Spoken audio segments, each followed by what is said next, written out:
is not a question of what things are. It is a question of how I learn. It is a question of when I can say something. And as we become confident of that, we stop being these outside observers, we stop being these controllers, and we start swimming in something which floats. So these conferences and meetings like this, each time regurgitate stuff, and the next conference it will be possible to say different things. There's always the idea of radical change. The radical change takes place in the mind.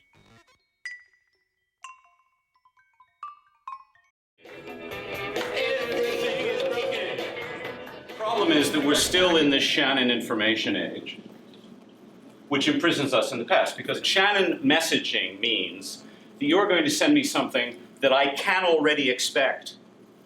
And all I have to do is figure out, did you mean this or that or that or that or that or that or that? But the Shannon model doesn't allow me to understand how I can know something new. And because all of the technology we're making is based on the Shannon model, messages that are expected, we are essentially screwing ourselves. So I envision a new kind of technology, a technology which helps us reach insights, not which helps us send messages. Sing it.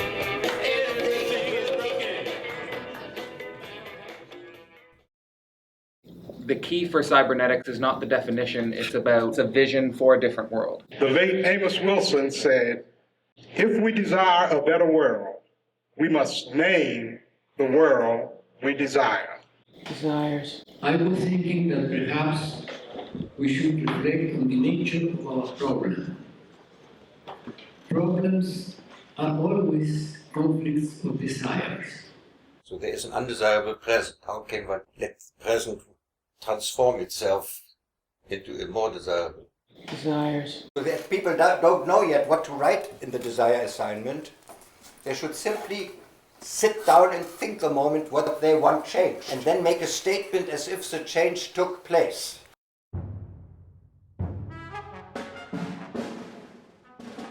Needs are conditions that have to be met so that they can happen again. There are one description of life. One, not the only one, but one description of life is that needs be met so that they happen again. If I could have sorted into the table of content the title needs, it would give us a different English language. We would understand, for instance, that we need peace.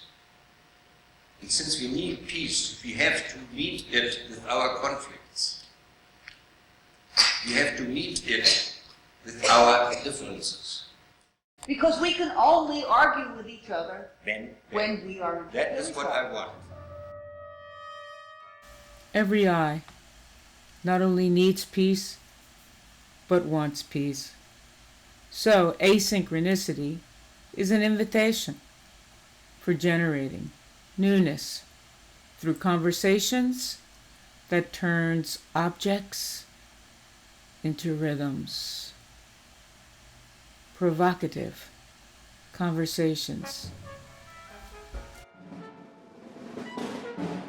Provocative conversations.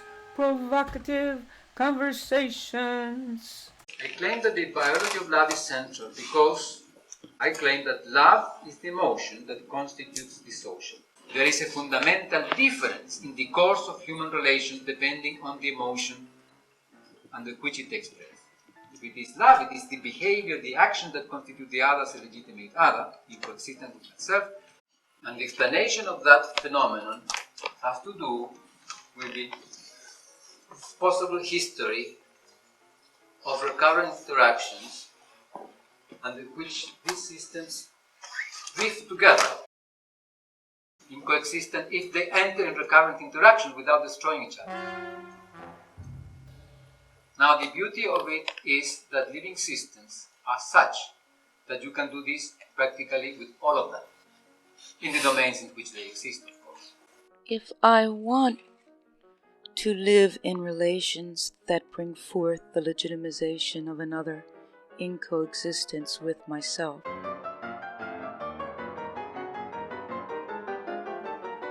and want and need an honest language then maybe the biology of love is an emotion that will invite a new, honest language. We learn more about each other, you and I of you. We learn how we not only agree about the nature of a couple of somewhatly different oriented video cameras, but we also learn how we disagree. And in so doing, we learn about each other. People listen for understanding rather than agreement. So conflict is an invitation to turn. If you take together. each end carefully, and I'll get out of the way. Oh. Where did that come from? How would you undo that? How would I undo it? Yeah. Oh. I'd take a scissors and I would go. Other than that, without cutting it.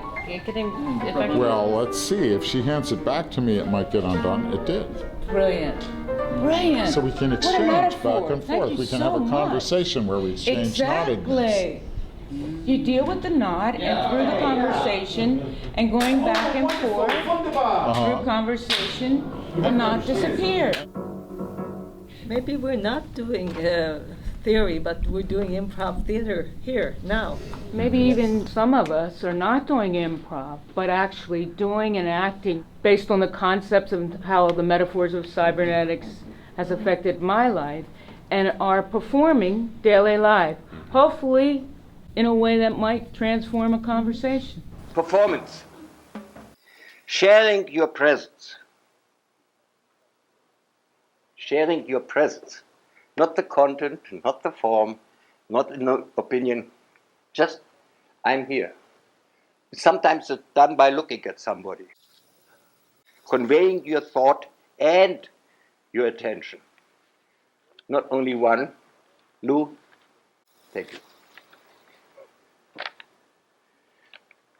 Carrying your messages so that they reach out the way you want. Just one more question for now.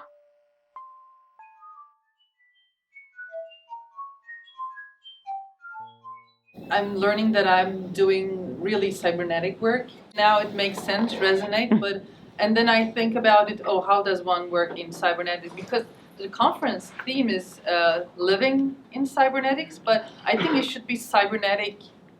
I mean, living is cybernetic.